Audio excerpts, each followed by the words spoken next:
Nous vivons à une époque où tout semble être à portée de main.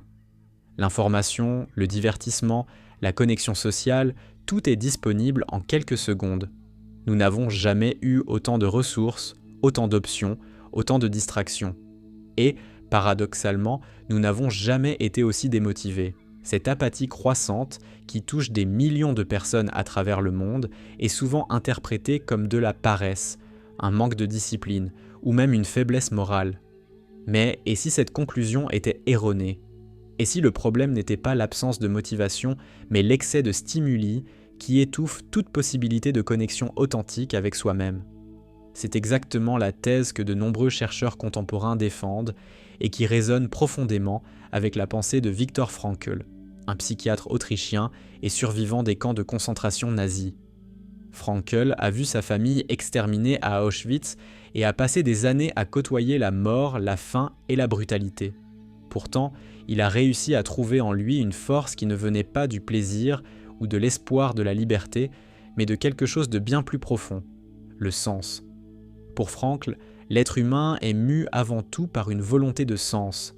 Ce n'est pas la recherche du confort, du plaisir ou du succès qui nous maintient en vie, mais la capacité d'attribuer une signification à notre existence, même et surtout dans les circonstances les plus extrêmes. Cette pensée jette une lumière dérangeante sur la réalité à laquelle nous sommes confrontés aujourd'hui. Si la motivation authentique naît du sens, que se passe-t-il lorsqu'une société entière est conditionnée à ne chercher que le plaisir et la distraction ? Ce message propose une réflexion radicale. Peut-être n'êtes-vous pas démotivé, peut-être êtes-vous juste épuisé. Épuisé de courir après des objectifs qui ne sont pas les vôtres, de consommer des contenus qui n'ajoutent rien, de vivre dans un état de distraction constant. Le manque de motivation dans ce scénario n'est pas un défaut. C'est un symptôme, un avertissement qu'un élément plus essentiel a été perdu au milieu du bruit. Ce que nous allons explorer, c'est comment l'hyperstimulation moderne érode notre capacité à trouver un but et comment le silence, le vide et l'inconfort, aujourd'hui évités à tout prix, sont en fait des chemins pour se redécouvrir. Si vous vous êtes déjà senti perdu, vidé, incapable d'agir, même en sachant ce qui doit être fait, ce message est pour vous. Car peut-être que votre âme n'est pas vaincue. Peut-être essaie-t-elle simplement de vous dire qu'il est temps de rentrer à la maison. L'esprit humain n'a pas été conçu pour faire face au bombardement constant de stimuli qui définit la vie moderne. Au cours de millénaires d'évolution, notre cerveau s'est adapté à des cycles naturels d'activité et de repos, de concentration et de dispersion, de présence et d'introspection. Mais au cours des dernières décennies, nous sommes entrés dans une ère d'hyperstimulation où chaque seconde de silence est comblée par des notifications, des écrans lumineux, des sons artificiels et une avalanche d'informations se disputant notre attention à chaque moment. Ce qui était autrefois considéré comme du temps d'arrêt est maintenant perçu comme du temps perdu. La technologie, au lieu d'être une alliée de la conscience, est souvent devenue un anesthésique pour l'âme. Nous faisons défiler des flux sans fin, non pas parce que le contenu nous intéresse, mais parce que nous ne supportons pas le silence. Nous regardons frénétiquement des séries, des vidéos courtes, consommons des nouvelles à un rythme effréné, non pas pour nous informer ou grandir, mais pour nous échapper de nous-mêmes. Ce comportement a des conséquences profondes. La dopamine, le neurotransmetteur associé à la motivation et au plaisir, est constamment activé par de petits pics de stimulation numérique qui sont superficiels et artificiels. Plus nous nous y exposons, plus nous devenons insensibles aux stimuli naturels de la vie. Ce qui nous excitait autrefois commence à paraître ennuyeux, car notre cerveau désapprend à valoriser ce qui est profond, lent et significatif. C'est la racine invisible de la démotivation moderne. Le plaisir facile tue la motivation réelle. Votre système de récompense est piraté par des stimuli qui ne font que mimer l'accomplissement. Si nous sommes si occupés à fuir l'ennui, ne sommes-nous pas aussi en train de fuir les questions qui comptent vraiment ? C'est dans le silence, dans l'absence de stimuli, qu'émergent les grandes questions de l'existence. Frankl avertissait « L'homme moderne a de moins en moins de temps pour réfléchir, de moins en moins de courage pour prendre des décisions et de moins en moins de liberté pour trouver son propre sens, mais c'est précisément cette capacité à trouver un sens personnel qui soutient sa dignité en tant qu'être humain. Qu'arrive-t-il à un esprit qui ne se repose jamais, qui ne se tait jamais, à qui l'on ne permet jamais d'exister simplement sans stimulation? Il se fragmente. L'esprit surchargé ne pense pas, il se contente de réagir, il ne contemple pas, il consomme, il perd sa capacité la plus précieuse, la réflexion. Réfléchir est plus que penser, c'est prendre du recul et observer, c'est permettre aux pensées de se déposer, aux émotions de prendre forme, aux valeurs de se révéler. C'est dans cet espace interne de silence et d'élaboration que nous construisons notre identité. Mais lorsque chaque microseconde est envahie par un nouveau stimulus, cet espace est érodé, laissant place à un esprit frénétique et anxieux. L'esprit fatigué cherche le soulagement, non la clarté. Et c'est là que réside le danger, car un esprit qui ne cherche que le soulagement devient dépendant de tout ce qui promet une évasion rapide. Médias sociaux, nourriture, shopping, productivité excessive, tout ce qui distrait de l'inconfort immédiat, même si cela coûte le bien-être à long terme. C'est le piège, l'excès de stimulation nous empêche de penser profondément, et l'absence de pensée profonde nous condamne à répéter les mêmes schémas vides jour après jour. Sans moment d'introspection, nous perdons le contact avec nous-mêmes. Nous ne reconnaissons plus nos vraies émotions, nous ne savons plus ce que nous voulons, nous devenons à la merci des impulsions externes. Le philosophe danois Søren Kierkegaard disait que la plus grande forme de désespoir est de choisir d'être autre chose que soi-même. Mais comment peut-on choisir d'être soi-même s'il n'y a jamais de temps pour se trouver? L'esprit aliéné de sa propre essence alimente la démotivation, car lorsque nous ne sommes pas connectés à nos objectifs authentiques, toute action semble forcée. La motivation est le sous-produit d'une connexion intérieure qui exige le silence, l'espace, la pause. Frankl disait « Entre le stimulus et la réponse, il y a un espace. Dans cet espace réside notre pouvoir de choisir notre réponse.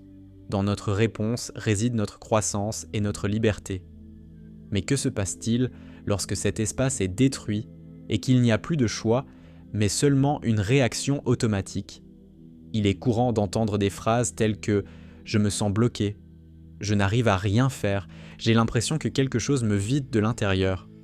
Dans un monde où tout tourne autour de la productivité et de la haute réalisation, le sentiment d'être démotivé est traité comme un échec personnel. Mais cette apathie est en réalité un symptôme d'un système malade, d'une âme étouffée par la superficialité. Dans ce contexte, la démotivation n'est pas une faiblesse, c'est une protestation.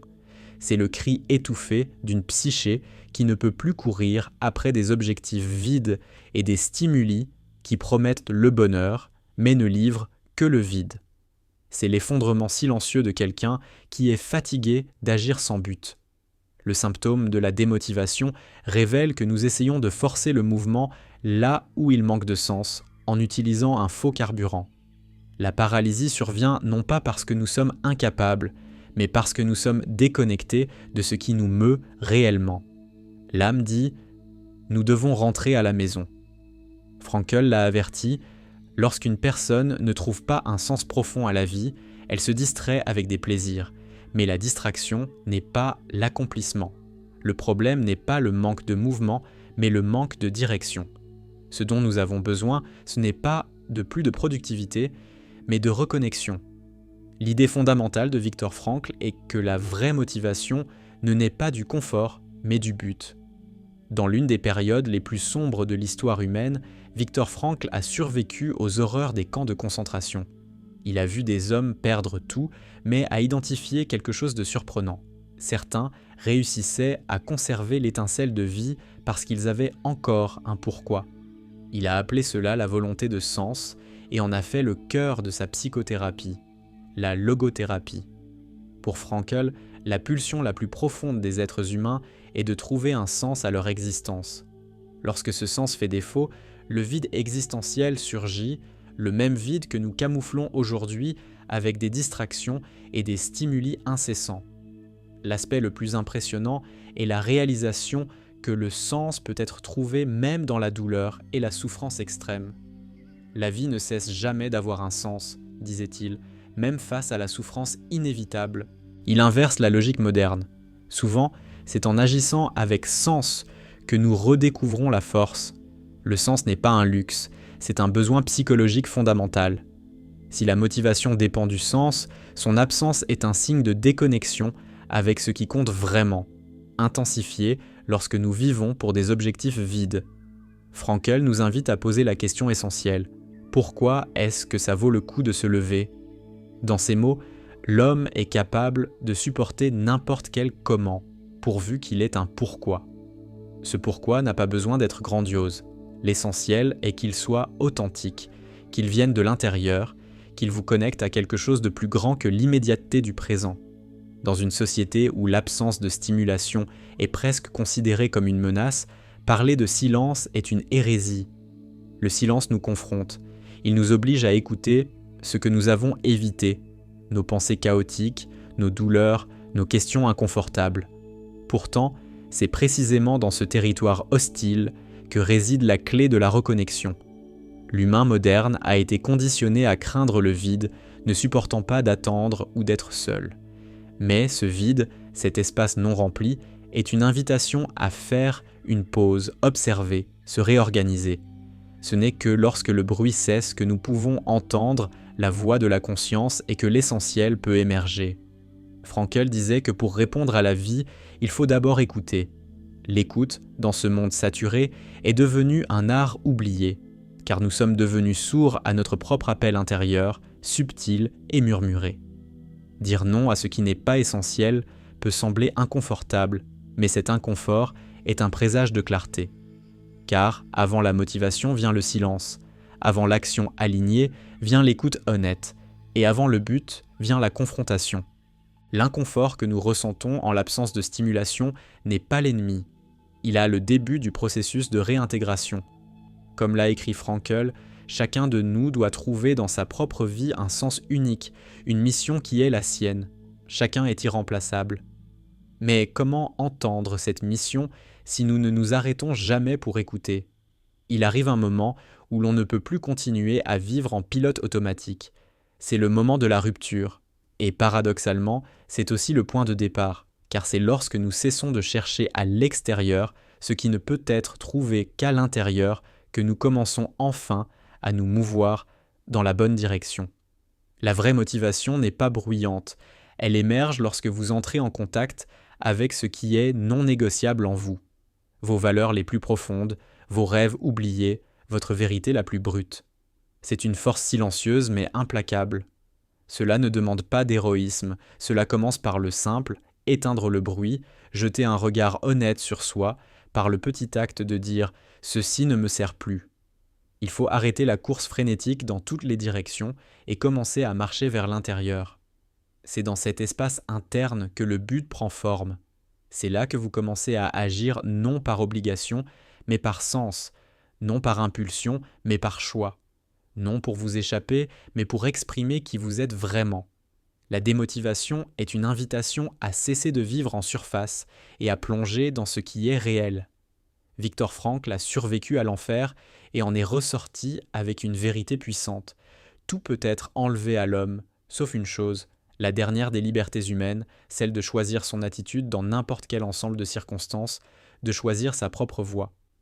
Vous avez encore cette liberté pour interrompre le cycle de la superficialité et commencer un nouveau récit guidé par le sens.